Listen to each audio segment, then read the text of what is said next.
Stevens in studio with producer Max Woodcock, and he's back. Olympian Paul Tarek. Was it the Olympics that had to start for us to get you back on Living the Run? It was going to take a doing to get me back here, but the Olympics came on. I was inspired to get off the couch and get moving again.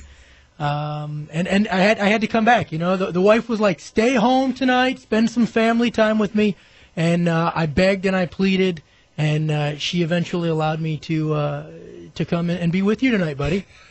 Hey, guys, follow us on Facebook and livingtherun.com. Find us there. People have been, Paul, coming on to Facebook. They've been emailing. They've been scrambling. Where has Paul Tarek been? The demand has been high.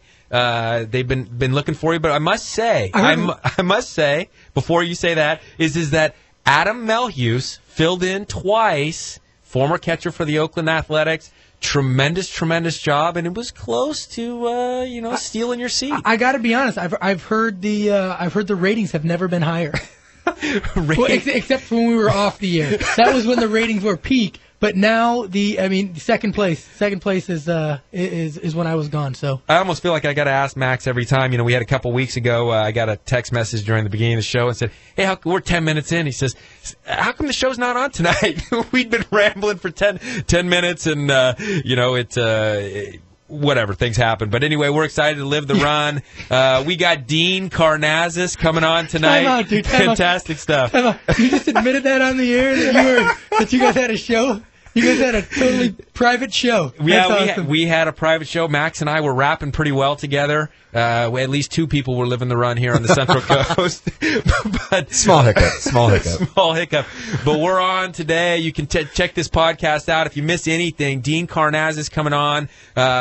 Unbelievable ultramarathoner. He's put ultramarathoning on the map, really. 3 big books, best-selling books. Been here before, Paul, with you and Ryan when you guys had him. He's a Cal Poly graduate. Fun stuff. It's going to be great to have Dean back on the show. Yeah, when he tells his story, it's so funny because he tells it like, I was going to run down to the store and I just wanted to get into this hobby, so I ran down and got some shoes. But it's like nothing to him. But when he tells us, I just couldn't figure out where I was at in life, so I ran from San Jose to Santa Cruz or whatever it was. In the middle of the night, I was really disappointed or depressed or whatever inspired him that night. It's incredible. Yeah, it is incredible, and what's incredible about him is kind of how some of this stuff seems to work in life. Is that it seems like we've got goals, we've got plans, and sometimes it veers another direction, almost seemingly out of our control. And here's a guy who self-proclaimed introvert. One of the reasons why he liked to run at night was he just got to get away and get with his own thoughts and be able to kind of meditate within the running. And now he's become a guy who's been on the cover of every magazine. He's got 3 best-selling books, like I said. Been on every show from Letterman to Regis and Kelly to, you name it. And kind of interesting deal for him to have to come out of that show. I watched 50-50-50, the documentary, and, he talked a lot about that, how at first he was very, very uncomfortable with some of these photo shoots and doing that, but he realizes that the message that he can bring to health and fitness and to get people inspired to get outside their door, put on the sneakers, and maybe get a little run or a walk-in is super powerful, and it's his job and his duty to get us doing that. Yeah, I think something you just mentioned there. A lot of people don't take full advantage of running. They look at it like a workout or like it's something they have to do.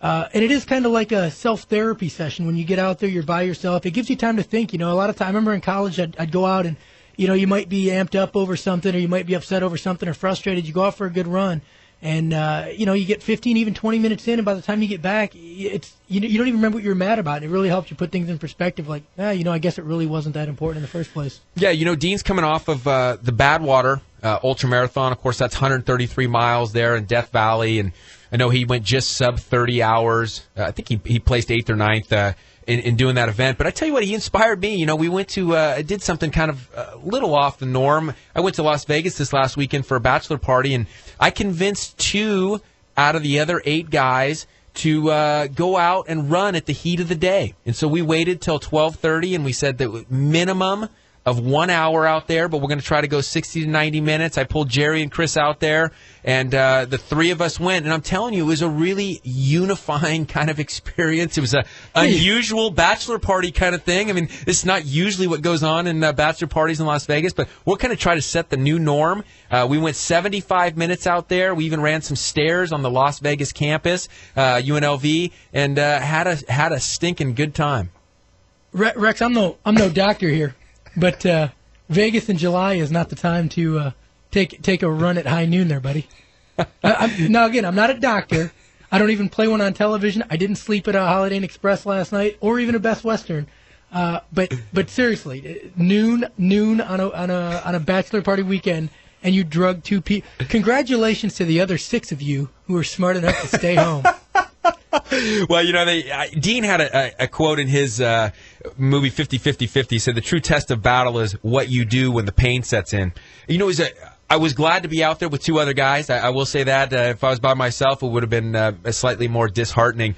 What was totally intense was getting out there and realizing 5 minutes in, your water bottle that you'd had refrigerated was nearly boiling. I mean, it was hot water, and now, you're not feeling too refreshed when you take a swig of that, and you're out there in the elements. The sensory system got really good. You're hyper aware of smells. You're hyper aware of taste.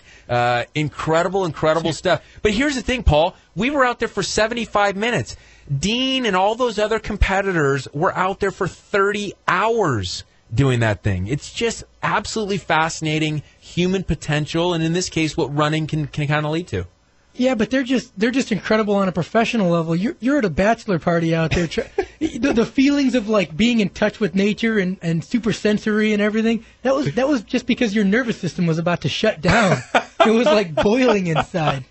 The reason it felt so good was because your neurons and everything were just firing 1,000,000 miles an hour there, buddy. Well, we had. Are you okay? Did you recover fine from that? We had some guys there at the Venetian pool sitting back, and we kind of gave them a little heads up, gave them that time we left and the time to expect us back. And if they didn't see us, then send somebody. Yeah, send for some help. But good stuff. Well, Paul, we're going to have another Ultra guest on tonight as well, Dave Van Maurik. And this guy takes that Ultra to the extreme in the swimming category. He swam Lake Tahoe.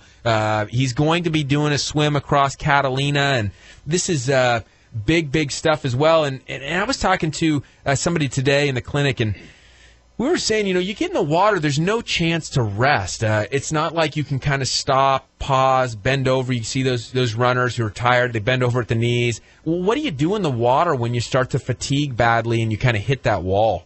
I would think you would drown.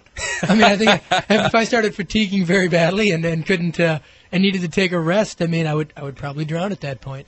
It's one of the things I want to talk about today is the whole aspect of a team. I mean, as soon as my water bottle got blazing hot like that, it was, hey, I see why you need a team out there. And surely those swimmers have a team next to them as well. And it's a big thing for you with these Olympics. We talked about this before. The decathletes, there's a team atmosphere to some of this stuff, not just an individual sport. So this is more than just about individuals when it comes to these ultras. Oh, yeah. I mean, especially with track and field, even if you see a guy, one guy running the 100-meter in an individual event, I mean, he's got 9 guys, on the sideline, supporting him and getting him there in the first place. So, the team aspect, if you can ever find somebody, a training partner, somebody to train with to help keep you motivated, that is key to success. Hey, let's take a quick break here. Looks like Dean has just called in, so we're going to take a quick break so we can get good time with Dean Karnazes back here on Living the Run. You're listening to Living the Run on ESPN Radio 1280 The Ticket.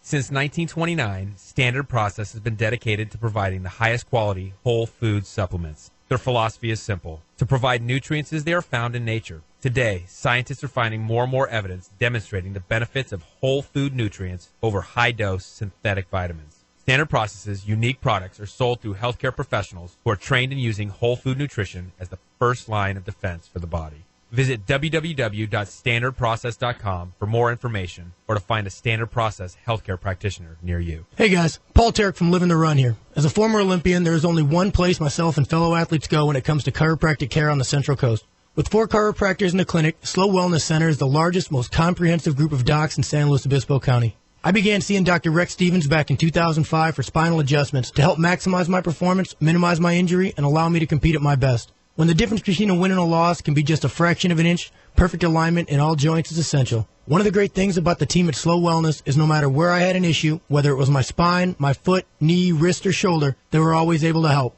This team, made up of Dr. Rex and Molly Stevens, Dr. Sachs, and Dr. Bandolo, is sure to help you reach your health and fitness goals too. If it's chiropractic care you need, go where I go, Slow Wellness Center. Check them out at slowwellness.com or call 543-8688. My name is Chris Randolph, and as a local track and field Olympic hopeful, I've been seeing Brian Quigley at Slow Wellness Center to help me with injury recovery during my season.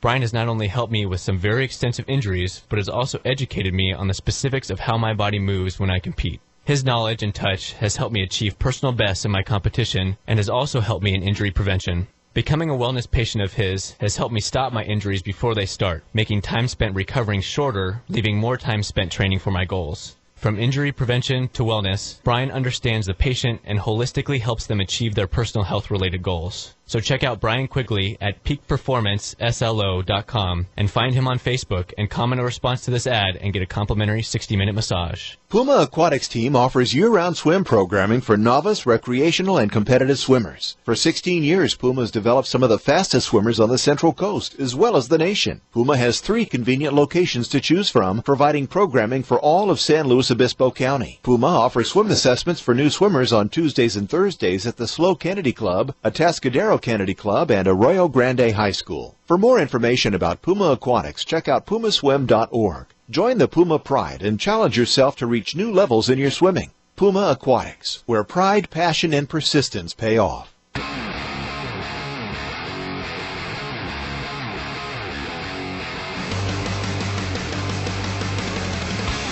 We're back with Living the Run. We are back here on Living the Run. I'm Rex Stevens along. Paul Tarek, the Olympian, is back, and we are super jazzed to have back on Living the Run one of my favorite athletes I've ever read about. We were just talking about in the break some of the great runs in San Francisco, but a guy that has written 3 books, Ultramarathon Man, Confessions of a Nighttime Runner. He had one called Run, and the 50-50-50, the latest. We got documentaries. He's, like I said, he's been on every show, every magazine known out there, and he's bringing running to the forefront. Dean Karnazes, thanks for joining us again. Well, I don't think I'm worthy of that introduction, but I certainly appreciate it. I think you are, man. You're putting running on the map. I'll tell you this right off the bat. One of my favorite things that I saw from you in 50-50-50 was that concept of no child left inside. I thought that's a clever little deal there, and clearly our kids need to get moving again a little bit. We've got a big problem across the country, and I'm so grateful to see you making a push in that realm. Well, our other motto is no child left on his behind. Hey, that sounds like something Paul Tarek would have come up with, in studio here. Hey, so you're coming off of Badwater. I think that the thing that we always, kind of look at in that race is it seems like everybody you talk to always goes, I'm either never doing that again after they do it, or, you talk to other ultras that say, Badwater, not in this lifetime. You've done it now 7 times, is that right? You keep going back. How was Badwater this year and compared to the other years? Well, it was number 10, but who's counting? 10! Oh, geez. And I'm no different than those other runners you referenced. I mean, every single year I do it, I say, I'm never doing this race again. Why did I ever do that? But, truth be told, this year was my 10th go at it and my 9th finish. So I DNF'd the first year, and in Badwater, DNF stands for Did Nothing Fatal. So my first year, I didn't make it, and next year, which I'm planning on going back for my 10th year, I'm going to go really hard and really, try to perform. The thing with Badwater is it just takes so much preparation to get. And this year, I was traveling like crazy. I had no time to really train properly. I still can't believe I pulled it off on a base of maybe 35 to 50 miles max, my weekly mileage. my longest run was literally a marathon. I ran 26.2. That was my Boston Marathon. Wow. Yeah. So I mean, I think it goes to show that kind of a slow, methodical plot, without just calculated, without any sort of hero maneuvers to sprint or anything stupid to go out too hard. It can get you to the finish line if you just stay within yourself and keep putting one foot in front of the other. Just mind over miles. That's brilliant stuff. Because for the listeners that don't know, you came in 9th place, which is pretty darn good. Less than 30 hours, sub 30 there, with, as you say, minimal training.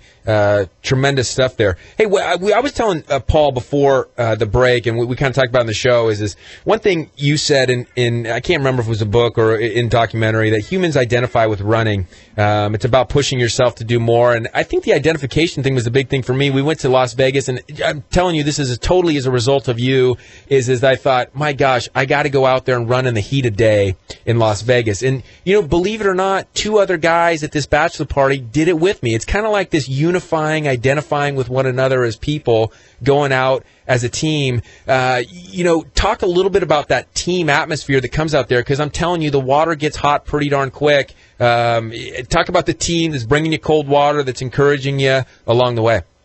Well, yeah, I mean, for your listeners, folks, Badwater is a 135-mile foot race from the lowest point in the Western Hemisphere, which is Badwater, up to the side of Mount Whitney, which is the highest point in the lower 48. So the concept is to run lowest point to highest point, 135 miles nonstop, and in between the two is this little thing called Death Valley. So this year was a quote-unquote cool year.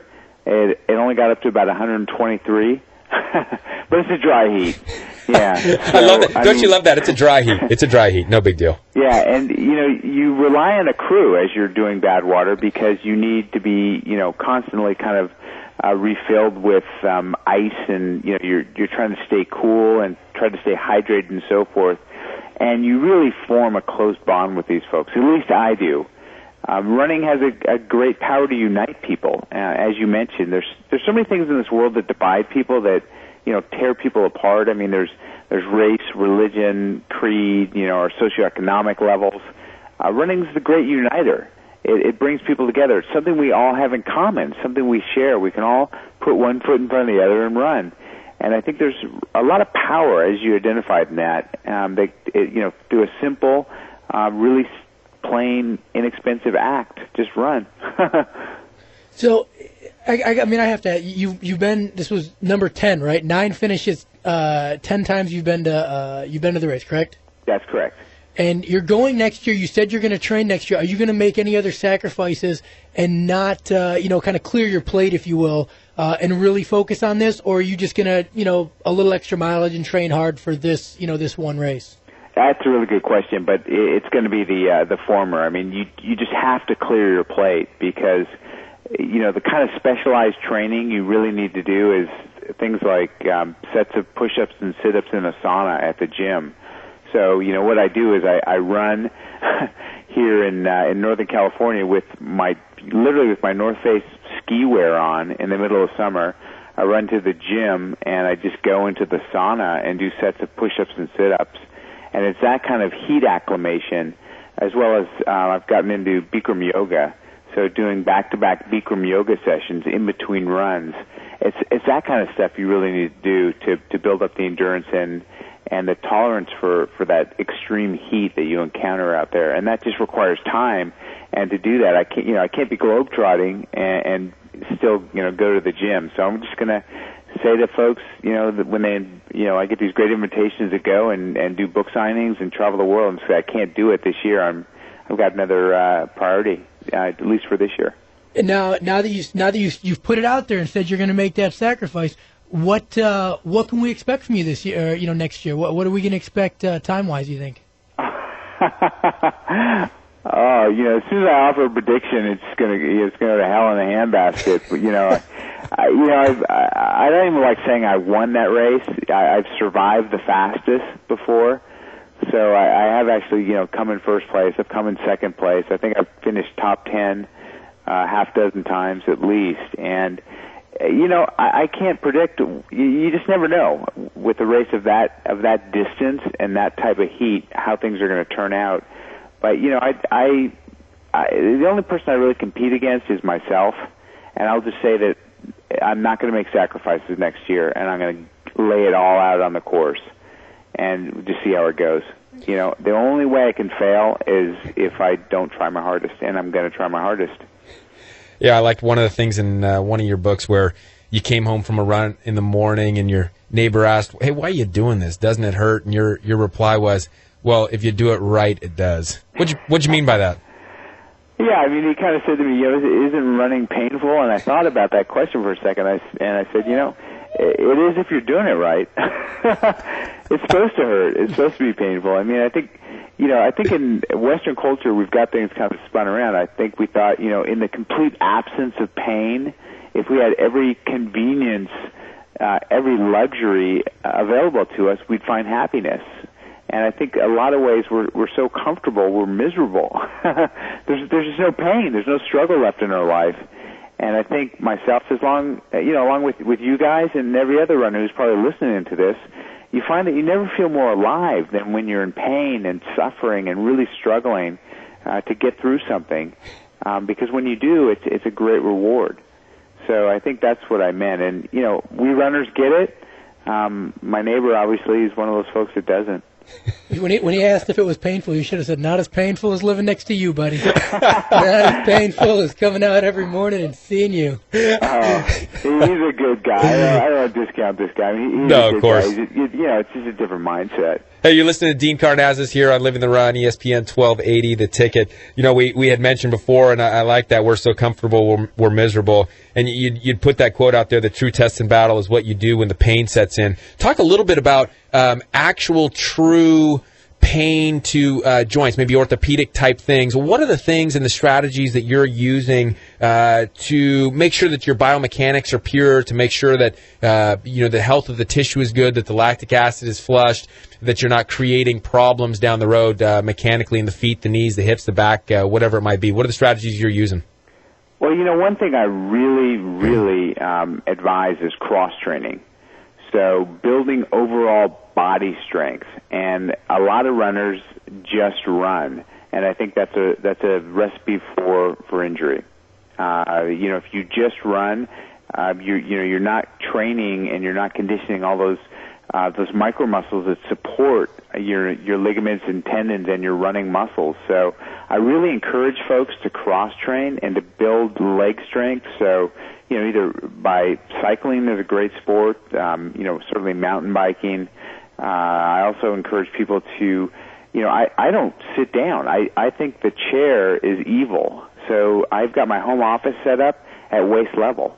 I do all my writing and my emails, and even this call, I'm standing up while I'm taking this call. I do everything standing up, and I'm on my toes all day. I'm walking around barefoot, just bouncing up and down on my feet, kind of doing knee bends, never sitting down. And I think that really it not only does it make you feel more invigorated, I think it's really good for conditioning all your micro muscles around running. So I say cross-train like crazy with both your midsection, your legs, even if you just do resistance training, which I do with push-ups, pull-ups, and sit-ups, do that. And I think that really helps condition things. The other thing that a lot of runners don't do is they don't ever run side to side. And, I'm a victim of that as well. We spend so much time running forward in a straight line, right? We just stay in one plane. And a couple of years ago, I played a few sets of tennis with a buddy of mine, and I could barely get out of bed the next morning. I'm thinking, how does an hour and a half of tennis leave me so hobbled? Well, it's because I had none of the muscles for moving side to side were very developed. So now I do some other activities where I'm actually moving side to side to condition those muscles as well. So I really prescribe, a cross-training as a way to prevent injuries. The other thing I say, and it's kind of counterintuitive, is, after a big, long race, run the next day. And I know that's probably the last thing on your mind. I just ran the San Francisco Marathon on Sunday, and, on Monday morning, you're not feeling so great. The last thing you want to do is go for a run. But I say run, hobble, just shuffle for a few miles, and it really helps with the recovery process. So those are a couple things I recommend. Yeah, you hit a couple big points there. You know, they're doing that in baseball too. That always been an argument after a pitcher throws a game. Should he throw the next day? And in some of your Central American countries, et cetera, they were doing that. Here in America, we weren't, and we were seeing less injuries in some of those Central American athletes and so forth. So that's great advice there, as well as the multiplanar thing. I think it's becoming a more popular deal here in San Luis Obispo. We got a group called Gymnazo who's doing that. They're hitting coronal, sagittal, and transverse planes, and they're really becoming more multidimensional. So tremendous advice there. You know, you did the 50-50-50 for those that don't know. You took on 50 states, 50 marathons in 50 days, and in New York. You know, it seemed like a pretty amazing experience for a lot of reasons. Tell us about maybe the best experience along the way there. It seemed fascinating stuff, but what was the highlight there? You know, there were so many rich experiences along the way, and you know, I think one that really stands out is incredible. I mean, and again, there were dozens literally, but I remember running one of the marathon courses went around the infield of a college track. So part of the course actually was a loop around a college track, and when I got to the college track, there was a group of students there, young kids, that were going to run around the track with me. And they met me there, and we started running around the track. And one of the teachers explains to me that this little kid running next to me, he couldn't have been more than 5 or 6 years old, had really been training hard to do this run with me. And we're running around the track, and this little guy is just giving it his all. I mean, he's pouring his passion, his heart and soul into this run, you know, alongside me. And I just had a comment on his, you know, on his pace. And I turned to him and said, "Wow, you were really charging along." And he looked up at me and said, "Mr. Karnazes, I run like I mean it." And I said, that's quotable. I run like I mean it. So I say to people all the time, you know, get out there and run like you mean it. Great stuff. You know, I was talking to, I always wanted to know about this. I was talking to Scott Smith from Art Cyclery. I think you know those guys over here in San Luis. And, you know, one thing we were saying today is it seems as though ultramarathoners are kind of a different breed. They're a different breed of athlete. Personality's different. No, it's totally normal to want to run 130 miles across that valley. No, there's nothing different about that. No. How is the social community within the ultramarathoning group out there? Is it a bunch of individuals, or is there more of a team atmosphere? You know, Paul comes from a decathlete background where it seems as though it's a bunch of guys doing 10 events individually, but really there's a pretty good team atmosphere around that. Is that what's happening out there in these ultramarathons, or is it more solitude, that introvert type of thing that you talk about, where you just kind of get in your own zone and you go? You know, I think it's a pretty hearty balance between the two. I have to be honest. There is certainly the social aspects, and I think that, you know, a lot of ultra marathons, the greatest thing with certain races are the volunteers along the way. There's a race called the Western States 100-mile endurance run. I think there's something like 1,200 volunteers. And, you know, the bond you form with these folks that just want to get you to that finish line. You know, when you show up at mile 75, 80, in the middle of the night, you know, you're delirious, you're hallucinating, you're just beat to hell, and they are so supportive and so encouraging, and they will do everything they can to get you to that finish line. So I think, you know, the volunteers make it. The other runners, you know, some people are really, really competitive. Other people are more into, you know, I think the majority of the folks that run these ultramarathons define, you know, victory as just crossing the finish line. You know, they're not interested in winning the darn race. They just want to finish. I mean, to them, walking away with that buckle, that prize from finishing this thing, there's so much internal gratitude, you know, for that accomplishment, that's all they long for. So I think there's a good hearty balance between the two. And, you know, even when you're racing head-to-head with a guy, I always say, you know, we run against each other for the first 50 miles, and then we run with each other for the next 50 miles. You've seen, you know, some of the top competitors, you know, helping out the guy that's going to pass them at the end of a race or something. I mean, it's hard to keep up that ego and that sense of, you know, savage competition when you're just that beat up. I mean, there's just no way you can run 100 miles and not kind of come full circle and realize, you know, we're all kind of out here for the same reason. Now I don't know what it's like when you finish one of these ultras. But like the next day, do you get together with any of the other competitors? I know in the decathlon, we'll finish the decathlon that night, and we'll all either go out and get dinner, and then the next day we'll usually get together and find something to do in whatever town or country we're in. Does that happen in the ultra community? Hey, it certainly does. It's funny though. Some of these towns where they stage these things, it almost looks like a war zone the next day. It looks like an infirmary because there's all these really fit athletes out there, and they're all barely able to walk. They're on crutches. They got bandages all over their heads and stuff. And yeah, but people definitely try to rally to the occasion and get together. The one race we were just talking about, the Badwater Ultramarathon. The thing that always inspires me is that, I finished this race along with, some of the elites. We finished the race. I mean, I go to a hotel, I take a shower, I go have dinner with my crew, I get a full night's sleep, I get up the next morning, I have breakfast, and then I go back to the finish line, and there are the folks that have been running nonstop that entire time just coming through. And, the determination and the perseverance on these folks, it gives you the chills. It's just absolutely amazing. And I go out there and cheer them on. And, it's just, to me, that is the most inspirational element of that race, is just watching these folks that have put so much into it, realizing a dream. And, they've sacrificed so much. And some of them end up in the hospital, so they're not, out partying with the rest of us, but I think there is a certain social element.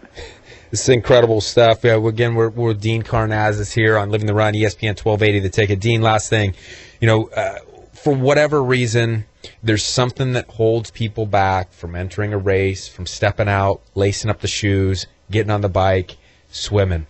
Give us some advice to the listeners, to that listener that's listening on now and saying, hey, Badwater sounds crazy. Western States sounds crazy. Some of this stuff is nuts. I don't know if I want to go to that level. How do we get them outside to at least start, walk around the block, get to a 5K, get to whatever? Well, I think one is a paradigm shift, and that is not to be afraid of failure. I think we're so conditioned here in the U.S. Specifically not to fail, avoid failure at all costs. And I say just look at it the opposite. Embrace failure. Celebrate failure and learn from failure. I mean, I've learned more from my failures than I have from my successes.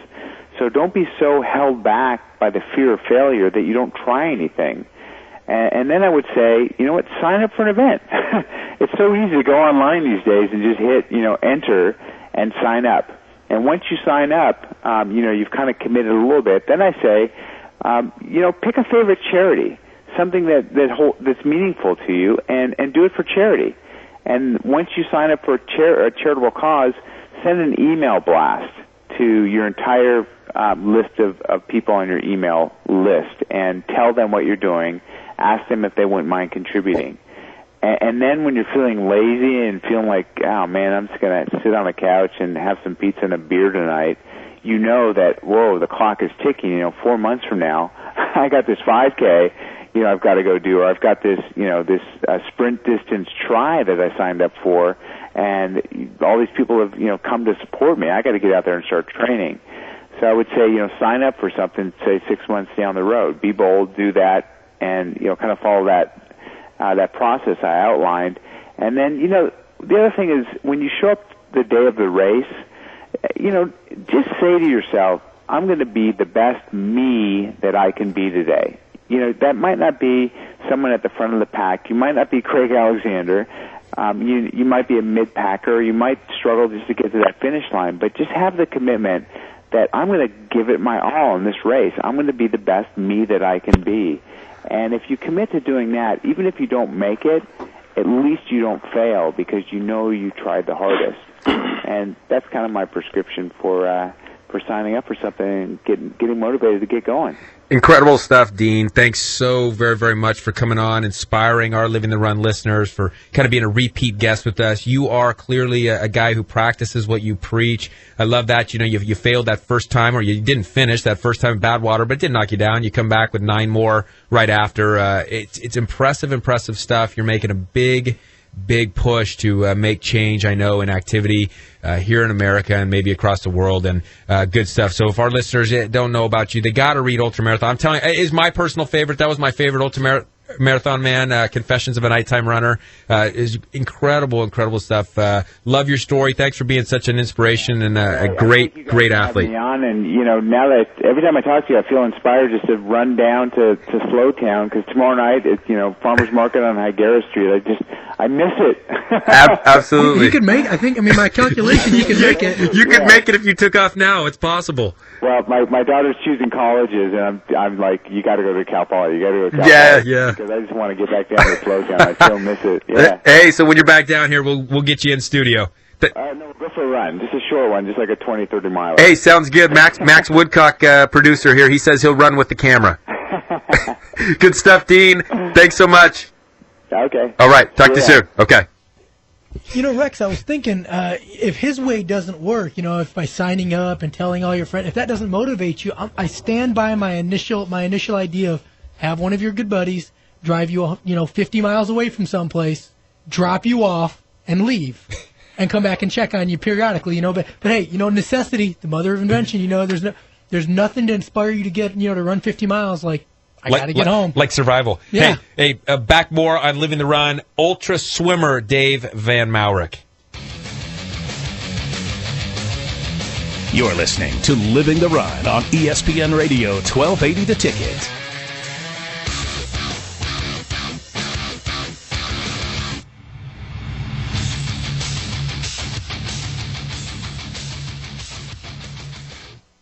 When I was your age and we went camping, Grandpa always told ghost stories. Were they scary? They sure were. Ooh, tell me one. Create memories that your son or daughter will never forget. Take them camping, hiking, or fishing. But before you go, get everything you need at Four Seasons Outfitters. Okay, let's see if I can remember one. Oh, yeah.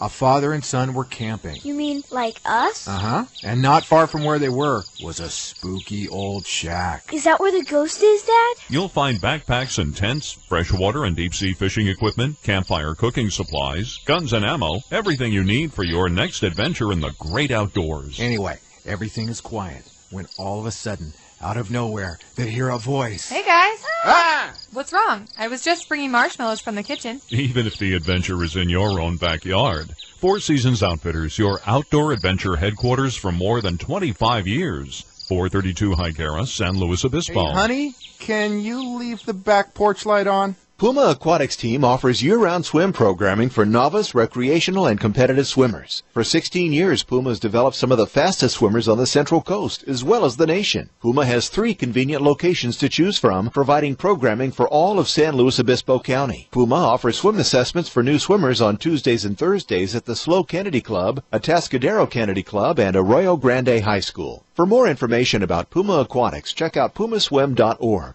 Join the Puma Pride and challenge yourself to reach new levels in your swimming. Puma Aquatics, where pride, passion, and persistence pay off.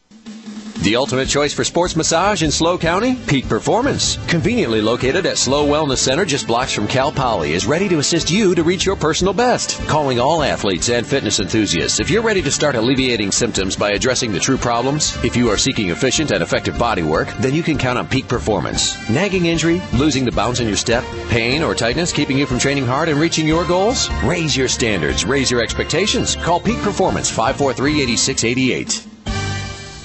Folks, when it comes to the health of my teeth, I will not compromise, and neither should you. It's time you go where my wife and I go. Go see Dr. Ryan Ross. I get it. Not everyone loves a dentist, and heck, even a few of you out there are scared to death of these offices. Bad past experiences? Well, you ever had a bad haircut?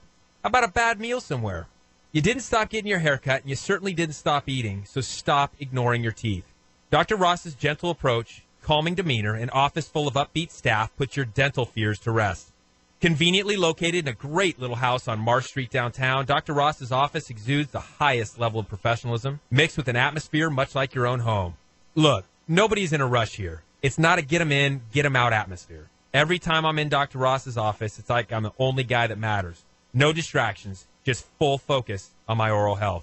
If you're interested in the highest quality in dental care and want to walk out of the office every time with a smile, call Dr. Ryan Ross today, 541-5800.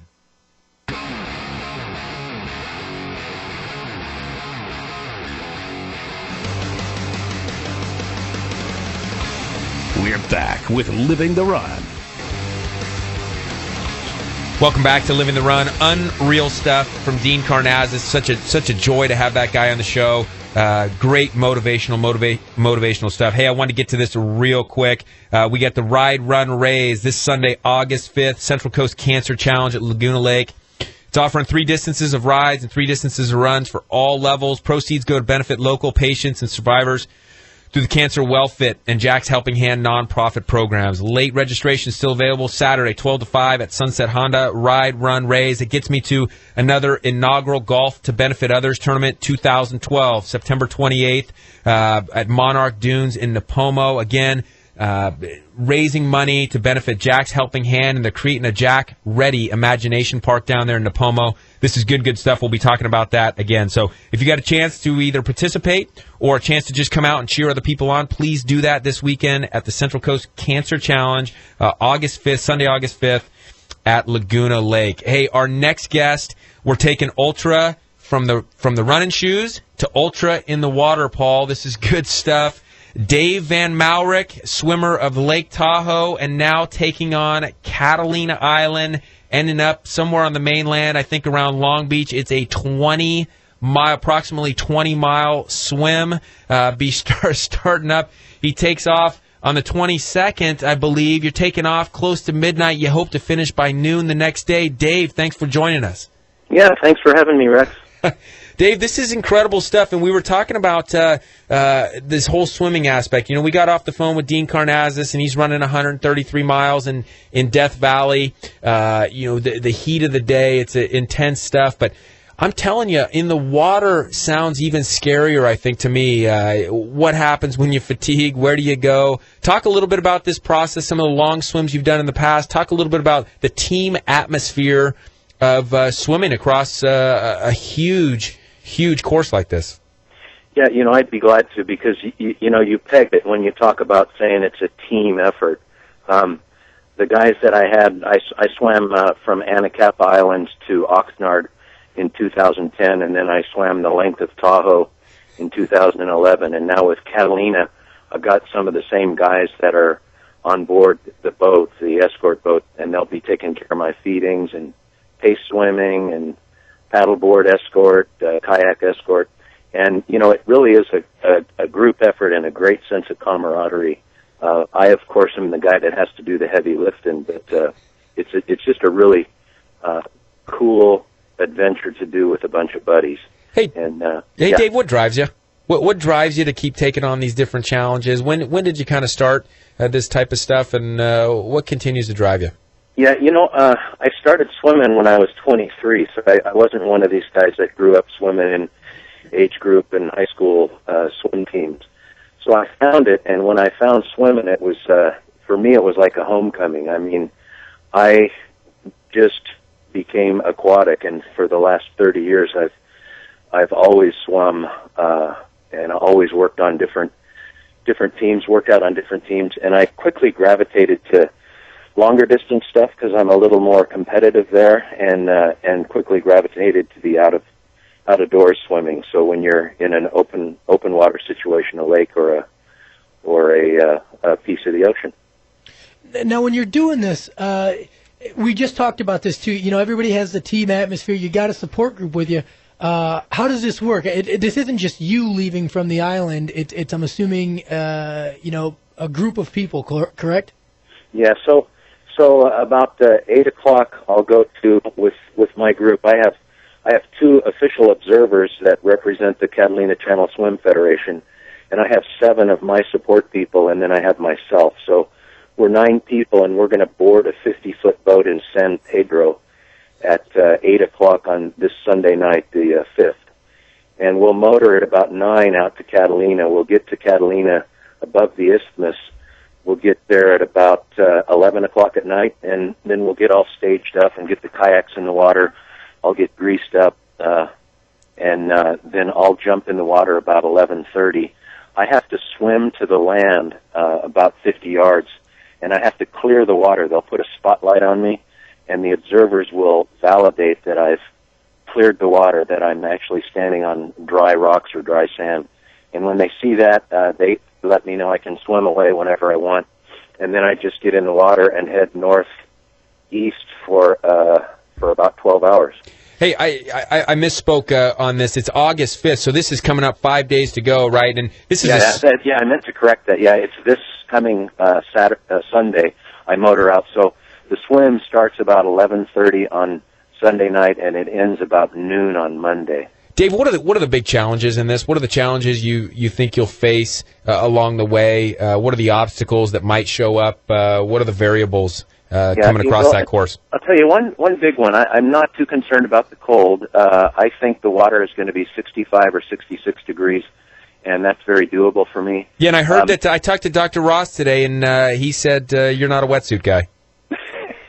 No, yeah, in this sport, and I could talk at great length about it. In this sport, the traditional approach, and the one that kind of an older guard or older school thought is that you minimize any insulation or propulsion devices that could mitigate some of the adversity. So it's make it more painful, essentially. Yeah, I guess that's another way to say it. Just for good measure, tow a trash bag behind you, just to make sure you did your part. Yeah, but it's like, hey, no neoprene. You use a porous wetsuit, so I'll have of course, I've got a little bioprene, so a little bioprene is okay. Okay. But you wear a wetsuit, you wear a Speedo, goggles, and a non-thermal swim cap, and that's essentially all you use. So the adversity, as I said, I think I can handle the cold, but let's just say, and I'm an observer on swims, so I observe other people do it and validate their swims. So things that I've seen go awry are, on your way over to Catalina, the swimmer gets seasick, and then he has to get into the water, and he's lost some of his heart, so that's a big deal. I mean, you want to go in feeling confident and strong, and if you've been seasick for a couple hours, it makes it hard. And I've seen people succeed, even in that situation, because once they get in the water, their seasickness can kind of dissipate a little bit. Another significant challenge is just that it's a night swim. It's very stressful. I mean, it's hard to see your kayak escort. It's hard to navigate. You can become a little disoriented. You can feel a little creeped out. Just everything is a little more difficult and stressful. And never do I spend the whole night awake. So just pulling an all-nighter is tough enough without the swimming aspect. Hey, you got the measurement out there at about 20.2 miles, but how realistic is that with the ocean currents and with, drag pulling you left and right? Can the team really keep it pretty close to keeping that 20.2 miles? Yeah. Or you probably... Okay. Yeah, absolutely they can. I've thrown some money at a boat called the Outrider, a 50-foot boat, and there's going to be 2 captains and 2 crewmen on it. We're out just long enough that they require a backup captain and backup crew member. I've been on that boat several times, and they have this great flat screen panel that shows a nautical chart, and it shows the line of where we started and where we're going to, which is just a little bit south of the Point San Vicente Lighthouse on Palos Verdes Peninsula. And there'll be a little icon on that screen, and it'll say how many feet to the right or to the left of that line we are. And I've watched that in the wee hours of the night, and I've seen where we're always within 4, 5, 6, 10 feet of that line. Now, you can have currents that really throw you off. I've seen where we've been pushed 3,000 or 4,000 feet off the line. But even that isn't so bad, because if you veer off of a 20-mile line, 3,000 feet off of it, and then you veer back in, that adds a fairly insignificant additional distance to the swim. But granted, if the currents were very significant, it could blow out your swim. You could either fail to finish, or you could finish in a location other than where you expected to. Tijuana. Yeah, but Paul's not fighting. Paul's not buying that veering is not too insignificant when he hears that. Hey, we're talking to Dave Van Maurik. He's about to swim August 5th. He's going to swim solo from Catalina Island to the mainland. It's 20 miles. I got to just ask you one more question because before I ever talked to you, I knew your wife. She's a hygienist at Dr. Ryan Ross's office. She's the best I've ever had as a hygienist, and I told people that way long before I ever talked to you. But here's the big question. What in the world does she think about this? Well, she's going to be down there, and she might. I think she might bite her fingernails a little bit, but she'll be at the finish like she was with Tahoe, and it'll just be very exciting to see her. And she's really supportive of my swimming. And in addition to her, one of my sons will be out on the water on a paddleboard. So, it's the trip with the people, your friends and your family, that make it so great. It's all of that. It's a great story, Dave. Thanks so much for coming on the show. We will tune in. We'll be paying attention to your results, and we'd love to have you back and even get you in studio to do a little recap on this and find out how this whole event went. Again, thanks so much, Dave, for coming on. Do awesome. You're an inspiration to those here around SLO. Hey, thanks very much, Rex. Okay. Hey, all right, bye. Back with tips and takeaways with Paul Tarek on Living the Run.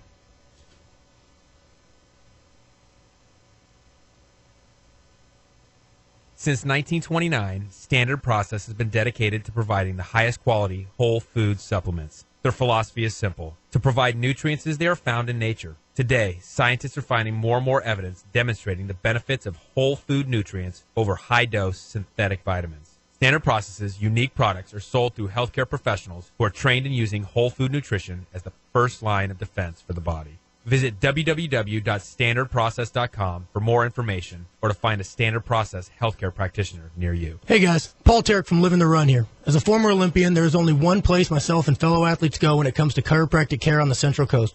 With 4 chiropractors in the clinic, SLO Wellness Center is the largest, most comprehensive group of docs in San Luis Obispo County. I began seeing Dr. Rex Stevens back in 2005 for spinal adjustments to help maximize my performance, minimize my injury, and allow me to compete at my best. When the difference between a win and a loss can be just a fraction of an inch, perfect alignment in all joints is essential. One of the great things about the team at SLO Wellness is no matter where I had an issue, whether it was my spine, my foot, knee, wrist, or shoulder, they were always able to help. This team, made up of Dr. Rex and Molly Stevens, Dr. Sachs, and Dr. Bandolo, is sure to help you reach your health and fitness goals too. If it's chiropractic care you need, go where I go, SLO Wellness Center. Check them out at slowwellness.com or call 543-8688.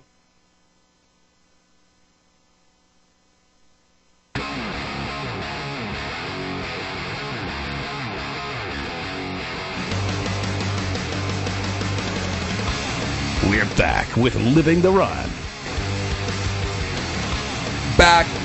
Wonderful to be back in studio with you, Paul Tarek. You just bring it when you come back in studio. We had 2 incredible interviews. Dean Karnazes, Dave Van Maurik, ultra swimmer, ultra runner.